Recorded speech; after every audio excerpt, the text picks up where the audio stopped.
Ever feel like your project is a tangled mess of tasks? Today, we're untangling that mess by learning about epics in Jira.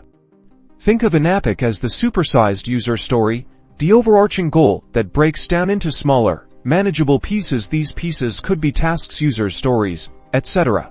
Let's break it down first. What is an epic?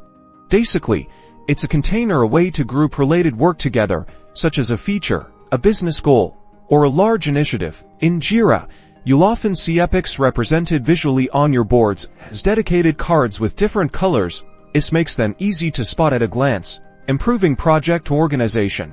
Creating an epic is super simple. You usually have an epic issue type available in your Jira project. You fill in a name, brief description, and you're setting the scene for organizing the work.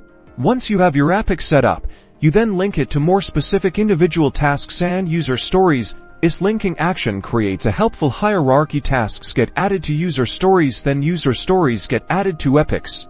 This structure gives you a bird's eye view of your project. You can see how everything connects and see the progress of each epic. So, epics provide better project structure. You can categorize and organize your work, including your features. By using epics, you gain a clear understanding of the project from concept to completion. Now, go forth and use them.